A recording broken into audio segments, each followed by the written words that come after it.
नमस्कार दोस्तों, मैं हूं आपका दोस्त भोला प्रसाद यादव। स्वागत करता हूं इस वीडियो सीरीज में आपका, जहां पर हम लोग बात कर रहे हैं डेटा स्ट्रक्चर्स की। तो दोस्तों, अभी तक हम लोगों ने काफ़ी कुछ सीख लिया है। अब इसी डिस्कशन को आगे कंटिन्यू रखेंगे और सीखते हैं आज की वीडियो में कुछ नया। तो दोस्तों, इससे पहले कि हम वीडियो को स्टार्ट करें, हम आपसे एक छोटी सी रिक्वेस्ट करना चाहेंगे कि अगर आप हमारे चैनल पर नए व्यूअर हैं और अभी तक आपने हमारी डेटा स्ट्रक्चर की प्लेलिस्ट को एक्सेस नहीं किया है, तो उसको आप एक्सेस कर लीजिए। उसका लिंक मैंने वीडियो के डिस्क्रिप्शन में दे दिया है। तो चलिए दोस्तों, अब ज़्यादा समय नहीं खराब करेंगे और आज की वीडियो को शुरू करते हैं।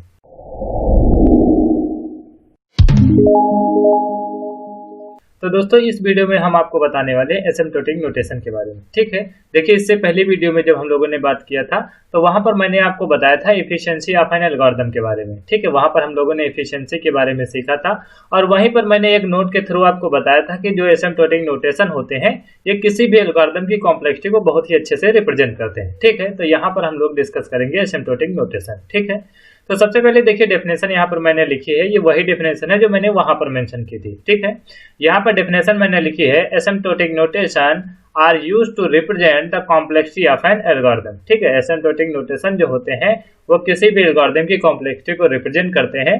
और यहाँ पर देखिए, तीन तरीके के एसिम्प्टोटिक नोटेशन होते हैं। ठीक है, पहला आपका होता है बिगो नोटेशन। ठीक है, पहला आपका होता है बिगो नोटेशन, जिसको हम लोग कैपिटल ओ से डिनोट करते हैं।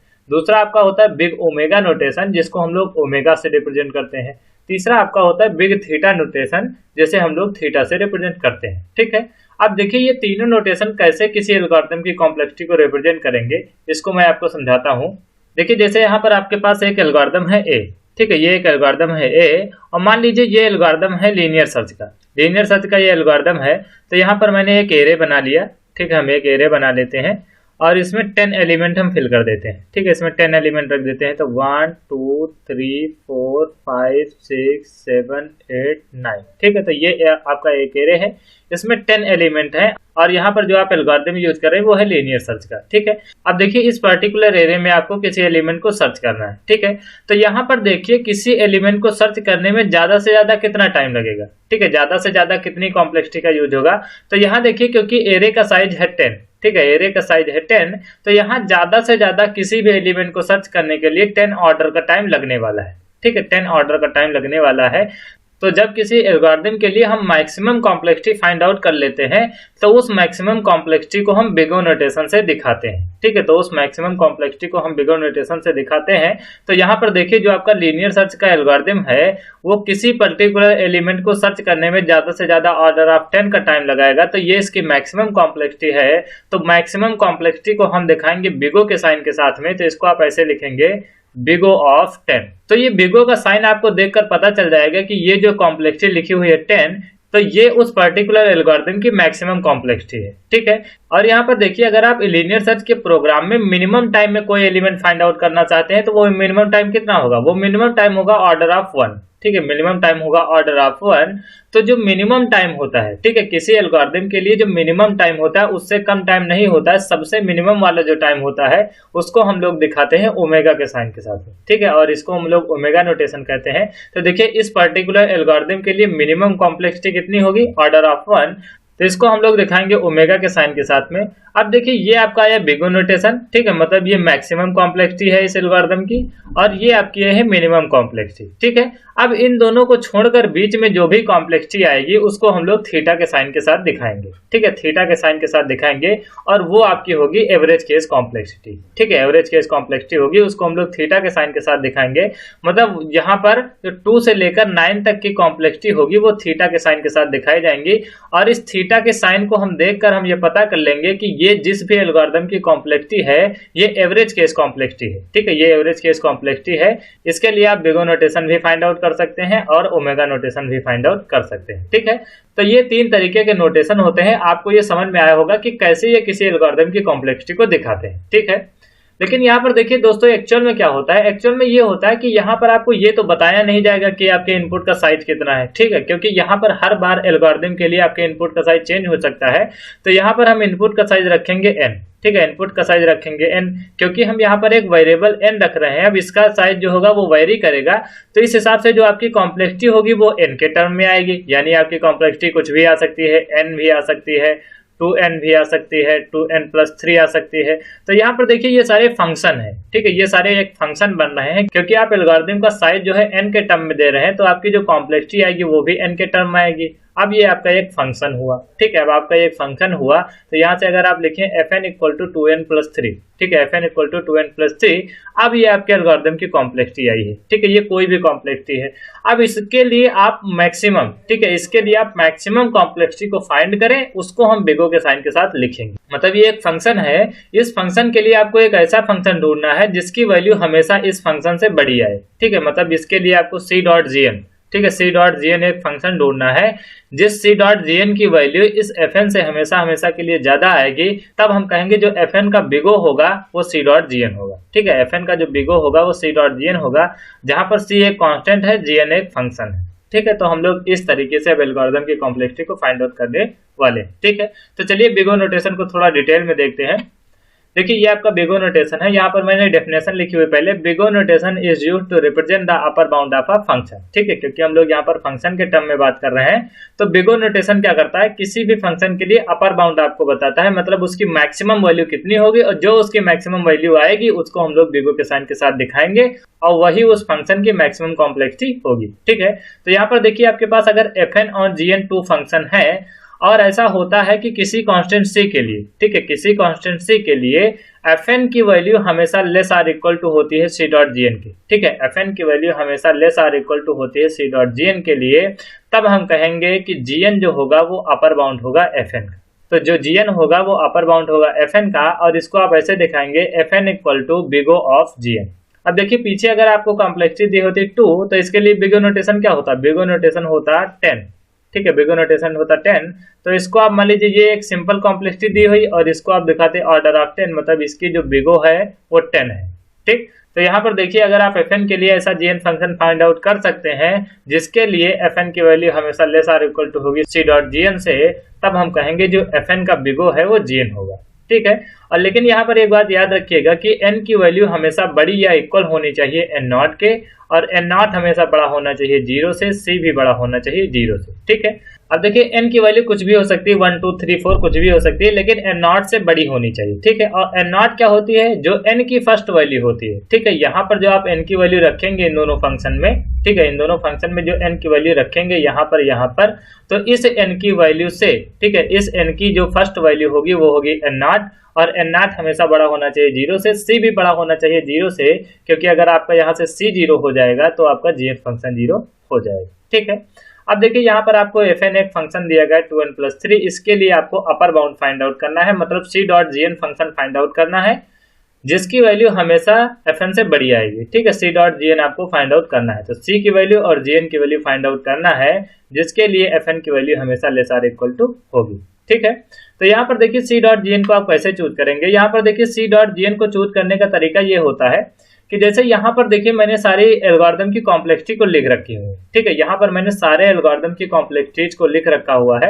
यहाँ पर देखिए या तो किसी एल्गोरिथम की कॉम्प्लेक्सिटी कांस्टेंट होगी यानी कि 1 होगी, या तो log n होगी, या फिर √n होगी, या फिर n होगी, या n log n होगी, या n स्क्वायर होगी, या n क्यूब होगी, ठीक है। इन्हीं के टर्म में आपके एल्गोरिथम की कॉम्प्लेक्सिटी हमेशा आएगी, ठीक है। लेकिन ये बात याद रखिएगा कि जब भी हम किसी फंक्शन के लिए अपर बाउंड फाइंड आउट करते हैं तो उसके लिए हमेशा least upper bound find out करते हैं। लीस्ट अपर बाउंड का मतलब ये हुआ कि जैसे आप दुकानदार हैं, ठीक है, और आप कोई सामान 10 रुपए का खरीद कर लाए, ठीक है, आप कोई सामान 10 रुपए का खरीद कर लाए, तो इसको आपको बेचना है लेकिन कम से कम फायदे में बेचना है, ठीक है, क्योंकि जितना कम से कम आप फायदे में बेचेंगे ग्राहक आपके पास उतना ही आएंगे, ठीक है। अब देखिए 10 रुपए का सामान है, आप अगर 12 रुपए में बेचें या फिर 15 रुपए में बेचें या फिर 20 रुपए में बेचें तब चल जाएगा। अब 10 रुपए का सामान आप 1000 रुपए में नहीं बेच सकते हैं, ठीक है, क्योंकि 10 रुपए का सामान आप 1000 रुपए में नहीं बेच सकते हैं। तो यहाँ पर देखिए अपर बाउंड आप बता रहे हैं, ठीक है, अपर बाउंड आप बता रहे हैं, लेकिन देखिए सबसे लीस्ट अपर बाउंड आप बता रहे हैं, ठीक है। अपर बाउंड ये सारे अपर बाउंड होंगे, 12 भी अपर बाउंड होगा, 15 भी अपर बाउंड होगा, 20 भी अपर बाउंड होगा, 1000 भी अपर बाउंड होगा, तो ये अपर बाउंड है। लेकिन आप कौन सा चूज करेंगे, 12, क्योंकि अगर आप लीस्ट अपर बाउंड चूज करेंगे तो आपका फायदा होगा, आपकी दुकान पे ग्राहक ज्यादा आएंगे, ठीक है। इसी तरीके से अगर आप इस फंक्शन के लिए अपर बाउंड फाइंड आउट करना चाहते हैं तो देखिए ये फंक्शन किसके टर्म में है, n के टर्म में। तो यहाँ पर देखिए जो n है इसके राइट साइड में जितनी कॉम्प्लेक्सिटी लिखी हुई है, ठीक है, इसके राइट साइड में जितनी कॉम्प्लेक्सिटी लिखी हुई है, ये सारी की सारी n के लिए अपर बाउंड का वर्क करेंगी। ठीक है, अपर बाउंड का वर्क करेंगे, लेकिन यहाँ पर देखिए हमें क्लोजेस्ट वैल्यू रखनी है। ठीक है, लीस्ट अपर बाउंड रखना है, क्योंकि यहाँ पर मैंने नोट भी लिख रखा हुआ है, in big O notation we always find least upper bound. ठीक है, we always find least upper bound. तो देखिए इन सभी कॉम्प्लेक्सिटी में सबसे लीस्ट कौन है? ये भी नहीं लिस्ट, ये भी नहीं लिस्ट, ये भी नहीं लिस्ट, सबसे लिस्ट कौन सा है? n का टर्म। ठीक है, सबसे लिस्ट n का टर्म है। तो देखिए जो आप gn फंक्शन फाइंड आउट करेंगे वो भी n के टर्म में होगा। ठीक है, मतलब आपका gn फंक्शन यहां से आ जाएगा n। ठीक है, gn फंक्शन आपका n आ जाएगा। अब देखिए n तो आपको मिल गया, अब c की वैल्यू आपको चूज करना है। ठीक है, और c की वैल्यू ऐसे चूज करना है जिसके लिए c.gn की जो वैल्यू हो वो हमेशा बड़ी हो fn के। जब हम उसमें n की वैल्यू पुट करें तो fn की वैल्यू हमेशा हमेशा के लिए छोटी या इक्वल हो, या फिर ऐसा कह लीजिए कि c.gn की वैल्यू हमेशा हमेशा के लिए बड़ी हो fn से। ठीक है, तो यहाँ पर देखिए अगर c की वैल्यू आप 1 चूज करें, ठीक है, वैसे c की वैल्यू यहाँ पर 1 ही है, अगर c की वैल्यू आप 1 चूज करेंगे तो देखिए n की वैल्यू पुट करने पर ये फंक्शन कभी छोटा नहीं होगा। ठीक है, ये फंक्शन कभी छोटा नहीं होगा। और इसी तरीके से अगर आप यहाँ पर 2 पुट करें, ठीक है, अगर आप यहाँ पर 2 पुट करते हैं तो ये तो 2n हो जाएगा। ठीक है, लेकिन यहाँ पर 2n + 3 है, तब ये भी वैल्यू हमेशा छोटी ही होगी। ठीक है, ये भी वैल्यू हमेशा छोटी ही होगी 2n + 3 से। ठीक है, अब देखिए अगर आप n की वैल्यू 3 पुट करें, ठीक है, अगर आप n की वैल्यू 3 पुट करें तब ये बात बन जाएगी। और देखिए n की एक पर्टिकुलर वैल्यू के बाद में इस फंक्शन की वैल्यू हमेशा इस फंक्शन से बड़ी होने वाली है। ठीक है, क्योंकि यहाँ पर अगर आप n = 1 रखेंगे, ठीक है, n = 1 रखेंगे या फिर n = 2 रखेंगे, तब तो fn की वैल्यू बड़ी आएगी। ठीक है, तब तो fn की वैल्यू बड़ी आएगी। लेकिन जैसे ही आप n = 3 रखेंगे या 3 से बड़ी वैल्यू कोई रखेंगे तो देखिए c.gn मतलब 3n की जो वैल्यू होगी वो 2n + 3 से बड़ी आएगी। ठीक है, मतलब जो हमारा फंक्शन निकल के आया है c.gn वो आपका आया है 3n। ठीक है, c.gn आया है 3n, और जहां पर आपका c जो है वो 3 है और gn जो है आपका n है। ठीक है, तो ये आपका फंक्शन हुआ। अब इसमें आप वैल्यू पुट करके भी देख सकते हैं, क्योंकि आपका c.gn आया है, c.gn आपका आया है 3n। ठीक है, c.gn आया 3n, तो दोनों में n की वैल्यू पुट करिए। अब n की वैल्यू 1 पुट करेंगे, ठीक है, n की वैल्यू 1 पुट करेंगे तो ये क्या होगा? ये हो जाएगा 2 × 2 + 3 मतलब 5 हो जाएगा। ये कितना हो जाएगा? 3। तो ये कंडीशन वर्क नहीं करेगी क्योंकि fn की वैल्यू यहाँ पर बड़ी है। ठीक है, fn की वैल्यू बड़ी है, c.gn की वैल्यू छोटी है, तो n की वैल्यू आप 1 नहीं रख सकते हैं। n की वैल्यू आप 2 रख के देखिए, n की वैल्यू आप 2 रखेंगे तो ये हो जाएगा 2 × 2 = 4, 4 × 3 = 7 और ये हो जाएगा 3 × 2 = 6। ठीक है, तो n की वैल्यू आप 2 भी नहीं रख सकते हैं। और जब आप n = 3 रखेंगे तो ये हो जाएगा 2 × 3 = 6, 6 × 3 = 9, और यहाँ से ये हो जाएगा 3 × 3 = 9। ठीक है, 3 × 3 = 9 हो जाएगा। अब देखिए ये n की वैल्यू 3 आप यहाँ पर रख सकते हैं। ठीक है, क्योंकि जो हमारा fn होगा वो <= होना चाहिए c.gn की, तो यहाँ पर देखिए दोनों की वैल्यू इक्वल हो गई है। ठीक है, अब देखिए इस n की वैल्यू 3 से अगर आप बड़ी रखते हैं, ठीक है, अगर आप n की वैल्यू 3 से बड़ी रखते हैं तो हमेशा ये जो आपका 3n फंक्शन होगा, मतलब c.gn जो फंक्शन होगा उसकी वैल्यू हमेशा fn से बड़ी आएगी। ठीक है, तो यहाँ पर जो आपका फंक्शन आएगा c.gn वो आएगा 3n। तो आप इसको ऐसे लिखेंगे fn = big O of gn। ठीक है, big O of gn, या अगर fn फंक्शन लिख दें, gn की जगह पर gn फंक्शन लिख दें, तो आप कैसे लिखेंगे इसको आप लिखेंगे 2n + 3 is big O of 3n। ठीक है, ऐसे आप इसको लिख सकते हैं। तो जो 2n + 3 का अपर बाउंड होगा वो 3n होगा। ठीक है, लेकिन यहाँ पर देखिए n की वैल्यू 3 से हमेशा बड़ी होनी चाहिए, और यहाँ पर देखिए n की फर्स्ट वैल्यू क्या होगी? n की फर्स्ट वैल्यू होगी 3, तो n0 की वैल्यू यहाँ से क्या हो जाएगी? n0 की वैल्यू आपकी हो जाएगी 3। ठीक है, n0 की वैल्यू हो जाएगी 3, और यहाँ पर देखिए मैंने कंडीशन लिखा हुआ है कि जो n की वैल्यू है > होनी चाहिए n0 के, और जो n की वैल्यू है वो हमेशा इससे बड़ी होगी, मतलब 3 से लेकर इन्फिनिटी तक पॉजिटिव में आप n की वैल्यू कोई भी चूज कर सकते हैं। ठीक है, उसके लिए c.gn फंक्शन जो होगा वो हमेशा अपर बाउंड होगा fn। ठीक है, और जो c है वो ग्रेटर होना चाहिए 0 से, तो वो तो ग्रेटर है ही है। तो इस तरीके से आपने समझा कि बिग O नोटेशन क्या करता है, किसी फंक्शन के लिए अपर बाउंड फाइंड आउट करता है। ठीक है, और यहाँ पर देखिए मैंने ग्राफ के टर्म में दिखाया है। यहाँ पर देखिए fn की वैल्यू जो पहले थी, ठीक है, fn की वैल्यू पहले कुछ समय के लिए c.gn से छोटी थी, लेकिन देखिए यहाँ से, ठीक है, इस n0 की वैल्यू के बाद में जो c.gn की वैल्यू है वो fn से हमेशा के लिए बड़ी हो गई है। अब ये वैल्यू हमेशा के लिए बड़ी ही रहेगी। ठीक है, तो इस तरीके से आप ग्राफ के टर्म में भी इसको दिखा सकते हैं। ठीक है, अब चलिए अगला देखते हैं बिग ओमेगा नोटेशन। देखिए big omega notation big O notation के जस्ट अपोजिट है। वहां पर हम लोग अपर बाउंड फाइंड आउट करते थे किसी फंक्शन के लिए, यहाँ पर हम लोग फाइंड आउट करेंगे लोअर बाउंड। ठीक है, तो यहाँ पर डेफिनेशन मैंने लिखा हुआ है, big omega notation is used to represent the lower bound of the function. ठीक है, तो बिग ओमेगा नोटेशन जो होता है वो किसी भी फंक्शन के लिए लोअर बाउंड फाइंड आउट कर सकता है। बाकी वो सारी चीजें यहाँ पर वही है। fn और gn दो फंक्शन होंगे। अगर ऐसा होता है कि fn की वैल्यू, ठीक है, अगर fn की वैल्यू हमेशा ग्रेटर आर इक्वल टू होती है c डॉट gn की, ठीक है, तब c डॉट gn क्या होगा, या तो लेस होगा या तो इक्वल होगा।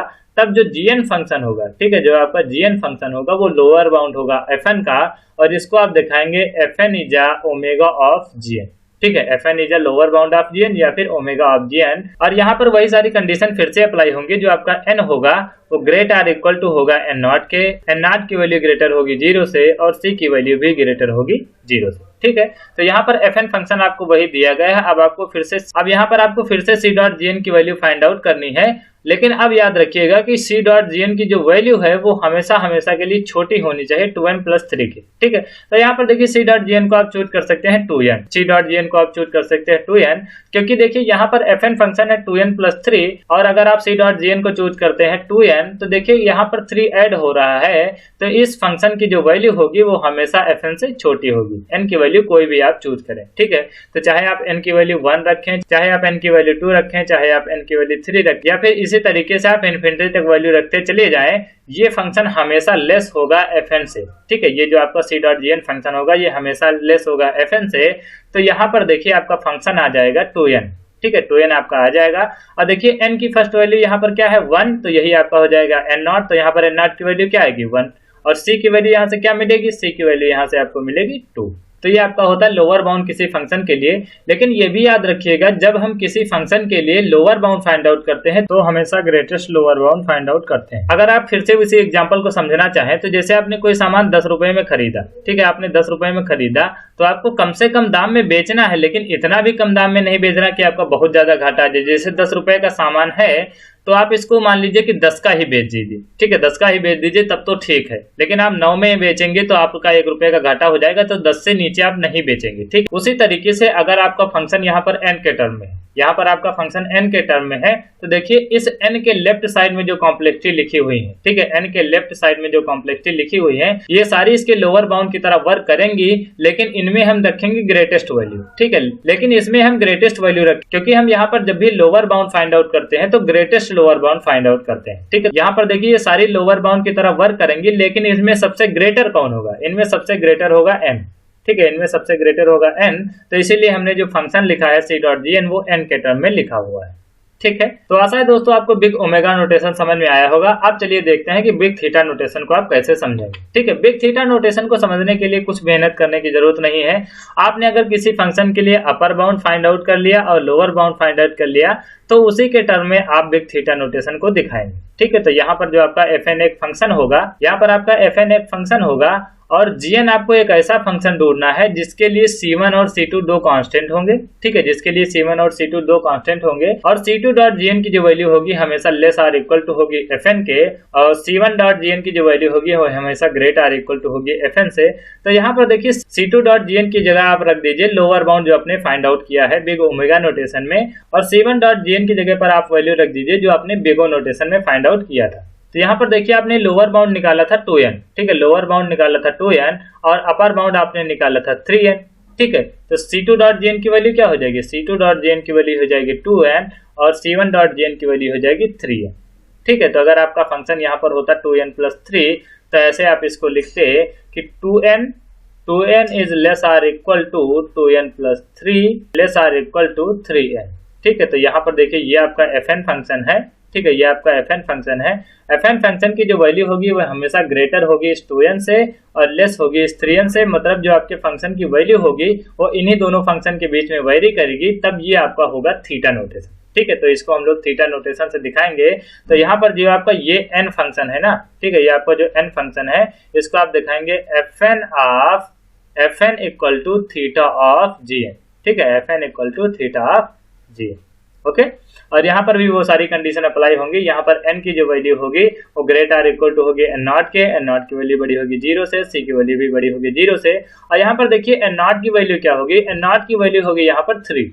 ठीक है, एन नॉट की वैल्यू यहाँ पर होगी 3, क्योंकि देखिए एन की वैल्यू 1 रखने पर, ठीक है, एन की वैल्यू 1 रखने पर ये वैल्यू तो छोटी होगी, ठीक है, ये वैल्यू छोटी होगी इससे, लेकिन ये वैल्यू भी छोटी हो जाएगी, ठीक है, ये वैल्यू भी छोटी हो जाएगी। तो यहाँ पर एन नॉट की वैल्यू होगी 3। अब एन की वैल्यू जो आप रखेंगे वो 3 से बड़ी रखेंगे, ठीक है, एन की वैल्यू आप 3 से बड़ी रखेंगे। तो इस तरीके से आप लोगों ने थीटा नोटेशन को बहुत अच्छे से समझा, ठीक है। और यहाँ पर अगर आप ग्राफ के टर्म में समझना चाहें तो यहाँ पर देखिए C1.gn की जो वैल्यू है वो हमेशा बड़ी है Fn से, ठीक है, जो C2.gn की जो वैल्यू है वो हमेशा छोटी है Fn से, ठीक है। तो आप ग्राफ के टर्म में इसको समझ लिए। अब देखिए कुछ और नोटेशन होते हैं, इसको आप समझिए जरा।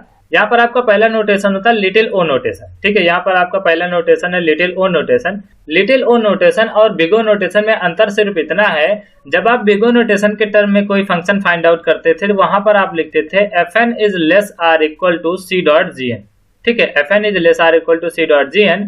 बस यहाँ पर क्या होगा, ये अगर इक्वल टू का साइन आप हटा दें, ठीक है, ये अगर इक्वल टू का साइन आप हटा देते हैं तब ये हो जाता है लिटिल ओ नोटेशन। मतलब यहाँ पर fn की वैल्यू हमेशा हमेशा के लिए लेस रहे, इक्वल भी ना हो, ठीक है, हमेशा लेस रहे, इक्वल भी ना हो, तब हम कहेंगे कि fn is a strict upper bound of gn। यहाँ पर हम लोग स्ट्रिक्ट अपर बाउंड कहेंगे क्योंकि वहां पर बिग ओ नोटेशन के केस में हम लोग अपर बाउंड कह रहे थे, यहाँ पर स्ट्रिक्ट अपर बाउंड होगा क्योंकि ये इक्वल भी वैल्यू नहीं होने दे रहा, ठीक है, इसलिए हम लोग स्ट्रिक्ट अपर बाउंड कहेंगे। इसीलिए मैंने इसकी डेफिनेशन लिखी है, it represent the strict upper bound of a function, ठीक है। और देखिए अगला नोटेशन है आपका स्मॉल ओमेगा नोटेशन। तो जो आपने ओमेगा नोटेशन में किया है वहां से इक्वल टू का साइन हटा दीजिए, ठीक है। तो ओमेगा नोटेशन में आप लिखते थे fn is great or equal to c.gn, ठीक है, fn is great or equal to c.gn। तो ये इक्वल टू का साइन हटा दीजिए तो क्या हो जाएगा, fn is greater than c.gn, मतलब fn की जो वैल्यू होगी वो हमेशा c.gn से बड़ी होगी, तब ये हो जाएगा आपका, ठीक है। तो ये आपका हो जाएगा स्मॉल ओमेगा नोटेशन, और इसको आप दिखाएंगे स्मॉल ओमेगा से, ठीक है, इसको आप दिखाएंगे स्मॉल ओमेगा से। और देखिए बिग ओ नोटेशन को आप कैपिटल ओ से दिखाते थे, लिटिल ओ नोटेशन को आप स्मॉल ओ से दिखाएंगे, ठीक है। और यहाँ पर देखिए ये स्ट्रिक्ट अपर बाउंड रिप्रेजेंट करेगा और ये आपका स्ट्रिक्ट लोअर बाउंड रिप्रेजेंट करेगा, ठीक है। तो आशा है दोस्तों ये वीडियो आपको पसंद आई होगी। अगर ये वीडियो आपको पसंद आई है और अगर आप हमारे चैनल पर नए व्यूअर हैं तो प्लीज चैनल को सब्सक्राइब कीजिए, वीडियो को लाइक कीजिए। बहुत ही जल्द हाजिर होता हूँ अगली वीडियो के साथ, तब तक के लिए दीजिए मुझे इजाजत, धन्यवाद।